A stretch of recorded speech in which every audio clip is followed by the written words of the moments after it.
नमस्कार दोस्तों, स्वागत है आपका आज के मुख्य समाचार में, जिसमें सबसे पहली और बड़ी खबर में आपको बताएंगे कि पंजाब पुलिस और बीएसएफ ने अटारी बॉर्डर के पास से जब्त किए राइफल्स और कारतूस। चीन में बनी 30 बोर की पिस्तौल भी हुई बरामद। इसी के साथ दूसरी बड़ी खबर में जिक्र होगा कि नक्सलियों को उनके घर में घेर कर मारने की तैयारी, गृह मंत्री ने बनाई रणनीति। शाह के साथ बैठक में हुई अहम चर्चा। और तीसरी बड़ी खबर में जिक्र होगा कि कोरोना वायरस ने तोड़ा रिकॉर्ड, एक दिन में मिले 1 लाख से ज़्यादा नए मामले। दोस्तों, हर एक खबर की गहराई में आपको ले जाएंगे, लेकिन उससे पहले अगर आपको भी देश की सेना और पीएम मोदी पर पूरा भरोसा है तो आप अभी इस वीडियो को लाइक कीजिए और इस लाल बटन को दबा के इस चैनल को फ्री में सब्सक्राइब करके घंटी बजाकर कमेंट में लिखिए जय हिंद। दोस्तों, रुक करते हैं तमाम बड़ी खबरों की तरफ। पंजाब पुलिस बीएसएफ ने अटारी बॉर्डर के पास से जब्त किए राइफल्स, कारतूस। चीन में बनी 30 बोर की पिस्तौल भी बरामद। जी हां दोस्तों, पंजाब पुलिस ने सीमा सुरक्षा बल के साथ एक संयुक्त अभियान में रविवार को अटारी सीमा के पास राइफलें और कारतूस जब्त किए। अधिकारियों ने यह जानकारी दी। उन्होंने बताया कि इन हथियारों को सिख कट्टरपंथियों से जुड़े पाकिस्तानी नागरिकों द्वारा भारतीय भूभाग में लाया गया था। पुलिस ने बताया कि एक गुप्त सूचना के आधार पर चलाए गए संयुक्त अभियान में पाक सीमा से महज 10 मीटर पहले यह बरामदगी की गई। बरामद किए गए हथियारों में मैगजीन के साथ एक AFL 222 राइफल, 7 कारतूसों के साथ एक 303 बोर की बंदूक के अलावा एक मैगजीन के साथ 3 चीन निर्मित 30 बोर की एक पिस्तौल भी शामिल है। पुलिस ने बताया कि उन्हें इस बारे में खुफिया सूचना मिली थी कि 3-4 अप्रैल की रात सीमावर्ती धनोवा गांव के पास पुलमोरन सीमा चौकी इलाके में भारतीय भूभाग में हथियारों का जखीरा भिजवाया गया है। जीरो लाइन से 10 मीटर पहले जब्त हुए हथियार। उन्होंने बताया कि दोनों देश इंटरनेशनल बॉर्डर जीरो लाइन से करीब 10 मीटर पहले ये हथियार जब्त किए गए, जिन्हें पाकिस्तान से तस्करी कर लाया गया था। उन्होंने बताया कि खुफिया सूचना के मुताबिक हथियारों की खेप बिलाल नाम का एक पाकिस्तानी नागरिक लेकर आया था। उन्होंने बताया कि वह भारत विरोधी गतिविधियों में सिख कट्टरपंथियों से करीबी तौर पर जुड़ा हुआ है। पुलिस ने बताया कि आगे की जाँच जारी है। शनिवार को पंजाब पुलिस ने मादक पदार्थ तस्करों के एक गिरोह का भंडाफोड़ करते हुए 3 लोगों को गिरफ्तार किया था। साथ ही 8 किलोग्राम हेरोइन भी जब्त की थी। वरिष्ठ पुलिस अधीक्षक नवजोत सिंह महल ने बताया कि एक गुप्त सूचना के आधार पर कार्रवाई करते हुए पुलिस की एक टीम ने शुक्रवार रात में महिलापुर फगवाड़ा के थुआना गांव में एक SUV वाहन को रोका। वाहन की तलाशी के दौरान पुलिस ने 8 किलोग्राम हेरोइन जब्त। रुख करते हैं अगली खबर की तरफ। नक्सलियों को उनके घर में घेर कर मारने की तैयारी, गृह मंत्रालय ने बनाई रणनीति। शाह के साथ बैठक में अहम चर्चा। जी हाँ दोस्तों, छत्तीसगढ़ में नक्सली हमले में लगभग 2 दर्जन जवानों के शहीद होने के बाद गृह मंत्रालय कड़ी कार्रवाई की तैयारी कर रहा है। माना कि अब नक्सलियों के खिलाफ निर्णायक लड़ाई छेड़ने की रणनीति पर काम हो रहा है। इस नए ऑपरेशन का उद्देश्य घने जंगलों के बीच नक्सलियों को पनाहगाह की नेस्तनाबूद कर उनके संगठन को पूरी तरह छिन्न भिन्न करने की होगी। केंद्रीय गृह मंत्री अमित शाह ने वरिष्ठ अधिकारियों के साथ बैठक कर हालात की समीक्षा और आगे की रणनीति पर विचार विमर्श किया। दिए आर पार की लड़ाई के संकेत। असम में अंतिम चरण के चुनाव प्रचार को बीच में छोड़कर लौटे अमित शाह ने साफ कर दिया है कि नक्सलियों के खिलाफ लड़ाई अधिक मजबूती के साथ लड़ी जाएगी। माना जा रहा है कि 6 अप्रैल को असम, तमिलनाडु और केरल के विधानसभा चुनाव का मतदान पूरा होने के बाद अतिरिक्त केंद्रीय बलों को छत्तीसगढ़ भेजा जा सकता है। गृह मंत्रालय के वरिष्ठ अधिकारियों ने नक्सलियों के खिलाफ अब तक का सबसे बड़ा ऑपरेशन शुरू किए जाने के भी संकेत दिए। छत्तीसगढ़ के सीएम को दिया मदद का भरोसा। नक्सली हमले में जवानों की शहादत की सूचना मिलते ही अमित शाह ने तत्काल छत्तीसगढ़ से मुख्यमंत्री भूपेश बघेल से बात की और नक्सलियों के खिलाफ ऑपरेशन में केंद्र सरकार की हर संभव सहायता का आश्वासन दिया। इसके साथ ही उन्होंने CRPF के महानिदेशक कुलदीप सिंह को तत्काल छत्तीसगढ़ जाकर हालात का जायजा लेने को कहा। दिल्ली लौटे शाह। रविवार को असम के तीसरे और अंतिम चरण के मतदान के लिए प्रचार का अंतिम दिन होने के कारण अमित शाह को 3 सभाओं को संबोधित करना था, जिनमें असम के वित्त मंत्री हेमंत बिस्व शर्मा के चुनाव क्षेत्र भविष्य शामिल थी। शर्मा के साथ जालगुड़ी विधानसभा चुनाव क्षेत्र के सौलकुची में पहुंचने के तत्काल बाद शाह को नक्सली हमले की खबर मिली। इसके बाद शाह बिना कुछ बोले वापस गुवाहाटी और उसके बाद दिल्ली लौट गए। रुख करते हैं अगली खबर की तरफ। कोरोना वायरस ने तोड़ा रिकॉर्ड, एक दिन में मिले 1,03,558 नए मामले। जी हाँ दोस्तों, मंत्रालय ने नए आंकड़े जारी करते हुए बताया कि पिछले एक दिन के भीतर देश में कोरोना वायरस के 1,03,558 मरीज मिले हैं। इस दौरान 52,847 मरीज ठीक हुए हैं और 478 लोगों की जान संक्रमण के कारण गई है। नए मरीज मिलने के बाद देश में कोरोना वायरस के कुल केस बढ़कर 1,25,89,067 और मृतकों की संख्या 1,65,101 हो गई है। हालांकि इनमें से 1,16,82,136 मरीज अभी तक ठीक भी हो चुके हैं। केंद्रीय स्वास्थ्य मंत्रालय ने बताया कि दैनिक मामलों में लगातार इजाफा होने से कोरोना वायरस के एक्टिव केस भी बढ़कर 7,41,830 हो गए हैं। स्वास्थ्य मंत्रालय ने लोगों से अपील की है कि कोरोना वायरस के संक्रमण से बचने के लिए आपस में सामाजिक दूरी का पालन करने के साथ साथ बाहर निकलते समय अनिवार्य तौर पर मास्क का इस्तेमाल करें। इसके साथ ही स्वास्थ्य मंत्रालय ने कहा है कि 45 साल से ऊपर की उम्र के सभी लोग कोरोना वायरस का टीका जरूर लगवाएं। गौरतलब है कि देश में अभी तक 7,91,05,163 लोगों को कोरोना वायरस की वैक्सीन दी जा चुकी है। आपको बता दें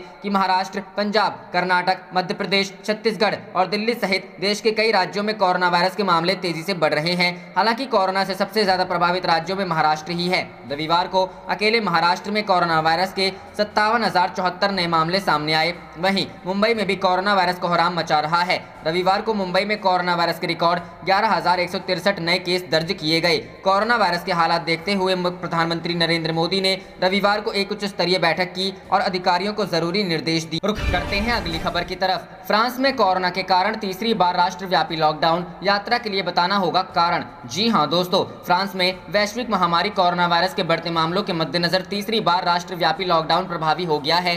बीबीसी की रिपोर्ट के अनुसार शनिवार से प्रभावी हुए लॉकडाउन में सभी विद्यालय तथा गैर जरूरी सामानों की दुकानें अगले 4 सप्ताह तक बंद रहेंगी और शाम 7 बजे से सुबह 6 बजे तक कर्फ्यू लागू रहेगा। साथ ही मंगलवार से 10 किलोमीटर तक की यात्रा करने के लिए लोगों को वास्तविक कारण बताना होगा। फ्रांस में शुक्रवार को कोरोना से ग्रसित एवं गहन चिकित्सा कक्ष में भर्ती मरीजों में 145 की वृद्धि हुई। यह संख्या पिछले 5 महीनों के दौरान एक दिन में आईसीयू में भर्ती होने वाले मरीजों की सर्वाधिक संख्या है। मौजूदा समय में इस संक्रमण से ग्रसित लगभग 5,000 मरीज आईसीयू में भर्ती हैं। यहाँ शुक्रवार को कोविड-19 के 46,677 मामले दर्ज किए गए थे तथा 304 मरीजों की मौत हुई थी। बता दें कि दुनिया के कई और देशों में कोरोना वायरस के मामलों में फिर से वृद्धि देखने को मिली है। रुख करते हैं अगली खबर की तरफ। सऊदी मीडिया ने की मोदी सरकार की तारीफ, कहा देश की मुख्य धारा से जुड़ रहे कश्मीरी युवा। जी हां दोस्तों, सऊदी अरब के प्रमुख अखबार सऊदी गजट ने कहा है कि भारत में जम्मू कश्मीर के नौजवानों ने मोदी सरकार की विकास योजनाओं को लेकर सकारात्मक रुख दिखाया है और वे नए भारत की प्रगति और संपन्नता का हिस्सा बनना चाहते हैं।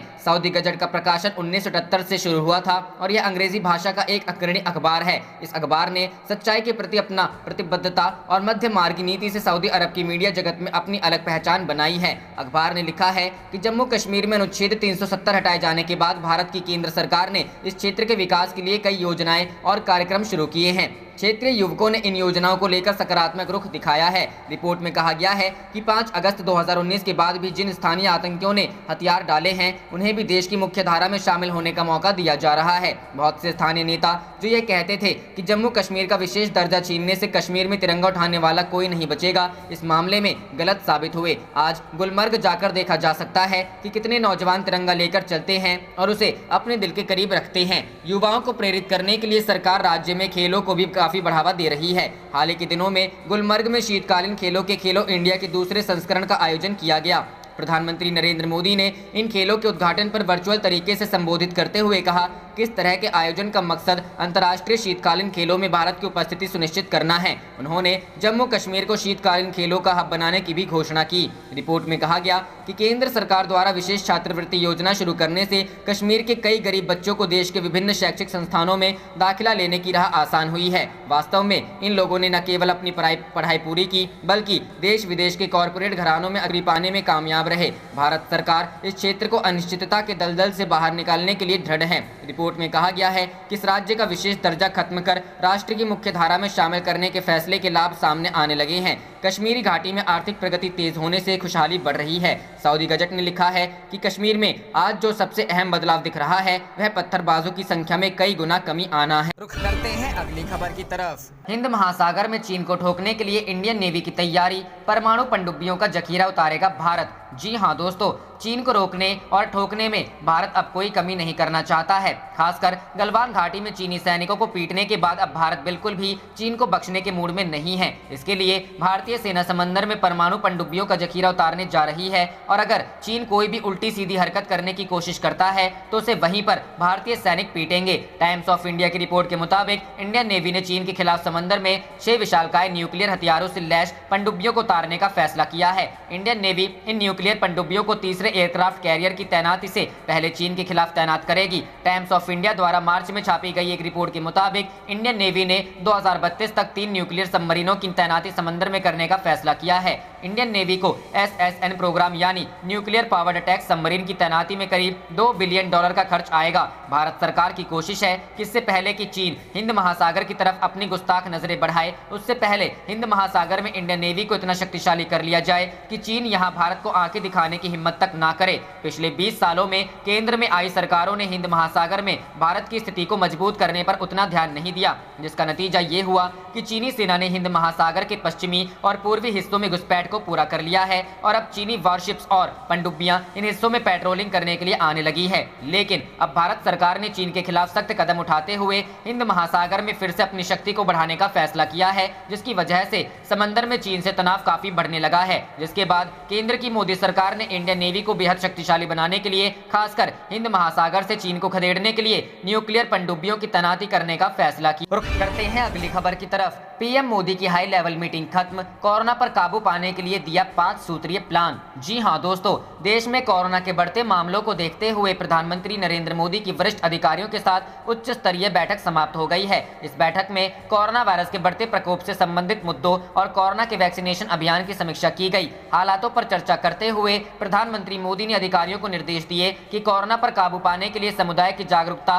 और इसकी भागीदारी सर्वोपरि है और कोविड-19 प्रबंधन के लिए जन भागीदारी और जन आंदोलन जारी रखने की आवश्यकता है। कोरोना के बढ़ते मामलों पर रोक लगाने के लिए प्रधानमंत्री मोदी ने अधिकारियों को 5 सूत्रीय प्लान बताया। प्रधान मोदी ने उल्लेख किया कि टेस्टिंग, ट्रेसिंग, ट्रीटमेंट, कोविड के नियमों का पालन और वैक्सीनेशन यदि पूरी तरह गंभीरता और प्रतिबद्धता के साथ लागू की जाती है तो यह महामारी के प्रसार को रोकने में प्रभावी होगी। कोरोना से बचाव के लिए 6 से 14 अप्रैल तक देश भर में एक विशेष अभियान चलाया जाएगा। इसमें 100% मास्क का इस्तेमाल, व्यक्तिगत स्वच्छता और सार्वजनिक स्थानों, कार्यस्थलों पर स्वच्छता कितनी आवश्यक है, इसके बारे में लोगों को जानकारी दी जाएगी। रुख करते हैं अगली खबर की तरफ। पश्चिम बंगाल में भाजपा सरकार बनने के मिल रहे हैं पुख्ता संकेत, योगी आदित्यनाथ। जी हां दोस्तों, पश्चिम बंगाल में यूपी के मुख्यमंत्री योगी आदित्यनाथ ने रविवार को कहा कि ताज़ा संकेत ऐसे मिल रहे हैं कि यहां भाजपा की सरकार बनाने जा रही है। श्री आदित्यनाथ ने यहां एक जनसभा को संबोधित करते हुए कहा कि बंगाल में भाजपा की सरकार बनते ही तृणमूल के गुंडों का हश्र उत्तर प्रदेश के गुंडों जैसा ही किया जाएगा। उन्होंने कहा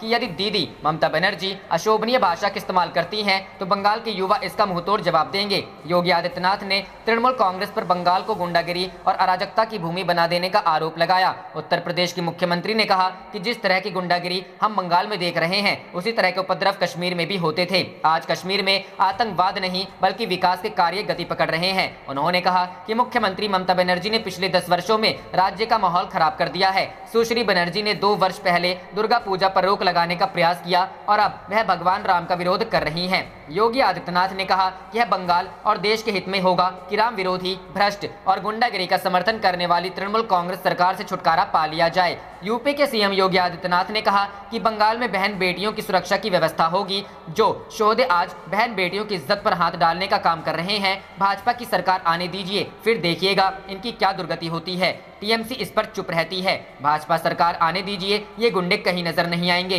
योगी ने कहा कि प्रशासन ने इस मैदान की अनुमति नहीं दी है। यहाँ से 10 किलोमीटर दूर हमारा हेलीपैड बनाया गया। टीएमसी ने मैदान और हेलीपैड बंधक बना दिया। इनकी बंधक बनाने की जो प्रवृत्ति है 2 मई के बाद उन सब की वसूली हो जाएगी। उन्होंने कहा कि पीएम मोदी और गृह मंत्री अमित शाह ने आतंकवाद को खत्म करने के लिए अनुच्छेद 370 को हटाने का काम किया है। अब बंगाल की युवा भी कश्मीर में जमीन और घर खरीद सकते हैं। रुख करते हैं अगली खबर की तरफ। नड्डा का दावा, बंगाल, तमिलनाडु, असम व पुडुचेरी में जीतेंगे, केरल में भी बड़ी ताकत बनेंगे। जी हां दोस्तों, भाजपा के राष्ट्रीय अध्यक्ष जेपी नड्डा ने रविवार को चेन्नई में दावा किया कि भाजपा 5 राज्यों के चल रहे विधानसभा चुनाव में जीत हासिल करेगी। उन्होंने कहा कि तमिलनाडु में हम अन्ना द्रमुक के नेतृत्व में सरकार बना रहे हैं। बंगाल में 2 चरणों के मतदान से स्पष्ट है कि भाजपा जीत की ओर बढ़ रही है। असम में एनडीए दोबारा सरकार बनाएगा। पुडुचेरी में भी हम सरकार बनाएंगे और केरल में भी बड़ी ताकत बनेंगे। असम में एनडीए एक बार फिर पुनः सरकार बनाने जा रहा है। यह सरकार सहयोगी दल यूपीपीएल व एजीपी के सहयोगी से बनेगी।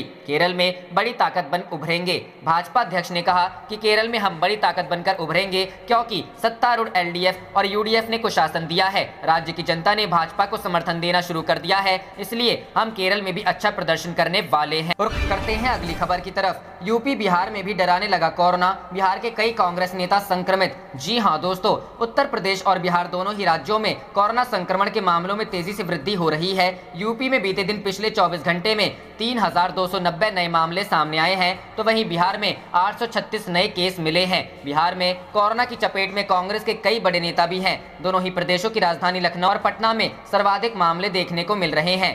यूपी में तेजी से बढ़ रहे मामले, उत्तर प्रदेश में कोरोना केस तेजी से बढ़ रहे हैं। शनिवार को बीते 24 घंटे में कोरोना के 3,290 नए मामले सामने आए, तो वहीं 14 लोगों की मौत भी हुई। वहीं राजधानी लखनऊ में सबसे ज्यादा 1,041 मामले मिले हैं और 6 लोगों की जान गई। बनाई जाएगी निगरानी समिति। कोरोना के बढ़ते मामलों के बीच मुख्यमंत्री योगी आदित्यनाथ ने हर एक ग्राम पंचायत और नगर पालिका वार्ड में निगरानी समिति बनाने का आदेश दिया है। निगरानी समिति को दूसरे राज्यों में आने जाने वाले लोग सिम्प्टोमेटिक मरीजों की निगरानी करनी होगी, ताकि कोरोना से फैलने से रोका जा सके। बिहार में भी बड़ी रफ्तार। बिहार में भी कोविड-19 की रफ्तार लगातार बढ़ती जा रही है। पिछले 24 घंटे में प्रदेश में 836 नए मामले सामने आए हैं। राजधानी पटना संक्रमित मरीजों का लगातार केंद्र बना हुआ है। यहां पिछले 24 घंटे में सबसे ज्यादा 359 नए मामले सामने आए हैं। बिहार में अब संक्रमित मरीजों की कुल संख्या बढ़कर 2,941 पहुंच गई है। 11 अप्रैल तक स्कूल कॉलेज बंद। बिहार सरकार ने स्थिति देखते हुए रविवार को कई दिशा निर्देश जारी किए, जिसके अंतर्गत सभी स्कूल, कॉलेज और कोचिंग संस्थानों को 11 अप्रैल तक के लिए बंद रखने का फैसला किया गया है। कांग्रेस नेता हुए कोरोना संक्रमित। बिहार कांग्रेस के प्रभारी भक्त चरण दास समेत बिहार कांग्रेस अध्यक्ष मदन मोहन झा भी कोविड-19 संक्रमित हो गए हैं। दोनों नेताओं ने इस बारे में अपने ट्विटर के जरिए लोगों को जानकारी दी और अपील की कि जो भी लोग उनके संपर्क में आए हैं वह अपने आप को क्वारंटाइन कर लें। वहीं कुटुंबा से कांग्रेस के विधायक राजेश राम भी कोरोना संक्रमित हो गए हैं। पटना के बाद जिन जिलों में पिछले 24 घंटे में सबसे ज्यादा संक्रमण के मामले सामने आए हैं, उनमें सिवान में 80 केस, पूर्वी चंपारण में 42 केस, मुजफ्फरपुर में 30 केस और भागलपुर में 29 नए मामले सामने आए हैं। करते हैं अगली खबर की तरफ। पंजाब में भारत पाकिस्तान सीमा पर बरामद हुए विदेशी हथियार, बीएसएफ व पुलिस ने चलाया सर्च ऑपरेशन। जी हां दोस्तों, सीमा सुरक्षा बल व अमृतसर देहात पुलिस ने संयुक्त सर्च ऑपरेशन के दौरान भारत पाक सीमा के निकट पड़ती बीओपी पुल मैरा से अवैध हथियार बरामद किए हैं। रविवार सुबह 8:40 पर बीएसएफ ने देहाती पुलिस को साथ ले जाकर जब उक्त जगह पर तलाशी ली, तो वहां से एक AK-56, एक मैगजीन, 5 जिंदा कारतूस, एक AK-47 राइफल, एक मैगजीन,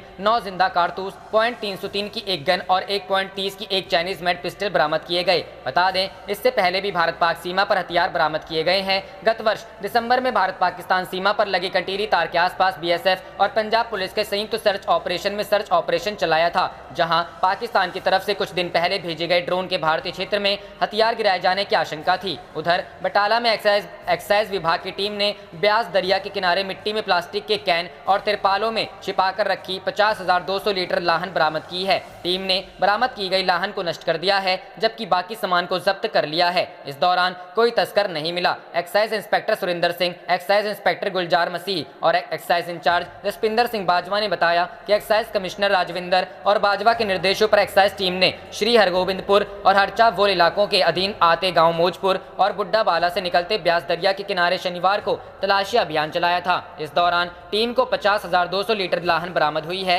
जो तिरपालों, प्लास्टिक के कैनों और ड्रमों में भरकर जमीन में छिपाई गई थी। रुक करते हैं अगली खबर की तरफ। Lockdown again 2021। दुनिया के कई देशों में फिर लग गया है लॉकडाउन, बढ़ रहा है कोरोना का कहर। जी हां दोस्तों, दुनिया के कई देशों में फिर लग गया है लॉकडाउन। भारत में ही नहीं, पूरी दुनिया में एक बार फिर कोरोना संक्रमण के मामले बढ़ रहे हैं। दुनिया भर से जो कोरोना संक्रमण के आंकड़े आ रहे हैं, वो इस तरह इशारा कर रहे हैं कि एक बार फिर कोरोना पूरी दुनिया को डराने लगा है। कोरोना संक्रमण के खतरे से बचने के लिए कई देशों ने लॉकडाउन का दोबारा फैसला ले लिया है। कई देश अब भी पाबंदियों में हैं। दुनिया भर के लगभग तमाम देशों में कोरोना संक्रमण से बचाव के नियमों का सख्ती से पालन करने का आदेश दिया गया है। भारत में कोरोना के आंकड़े फिर बढ़ रहे हैं। इटली, तुर्की, पोलैंड जैसे कई देशों में कोरोना संक्रमण के मामले ज्यादा सुरक्षा लेने और सतर्क रहने की तरफ संकेत देते हैं। इटली, फ्रांस, हंगरी समेत यूरोप के कई देशों ने फिर से लॉकडाउन लगाने का फैसला कर लिया है। इटली में कोरोना वायरस संक्रमण के 21,261 नए मामले आए हैं, जबकि 376 लोगों की मौत हो गई। तुर्की में 44,756 नए मामले सामने आए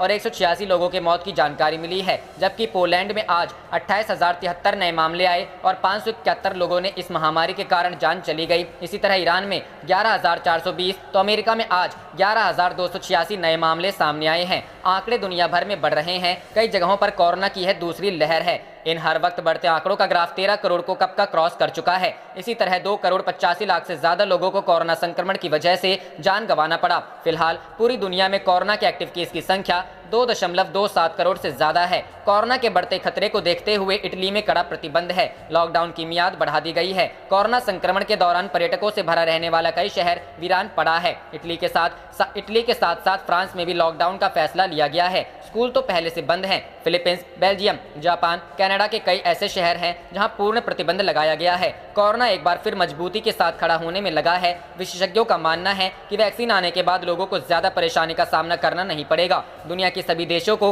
वैक्सीनेशन पर विशेष ध्यान देना होगा। रुख करते हैं अगली खबर की तरफ। कोरोना पर दिल्ली से मुंबई तक हलचल। पीएम मोदी की हाई लेवल मीटिंग। उद्धव ने कैबिनेट बुलाई। जी हां दोस्तों, देश में कोरोना महामारी के फैलते प्रकोप के बीच पीएम नरेंद्र मोदी उच्च स्तरीय बैठक की। इस समीक्षा बैठक में पीएम मोदी के साथ कैबिनेट सेक्रेटरी, पीएम मोदी के मुख्य सचिव, स्वास्थ्य सचिव डॉक्टर विनोद पॉल समेत अन्य अधिकारी मौजूद रहे हैं। आप देख रहे थे आपका अपना चैनल जय हिंद जय भारत।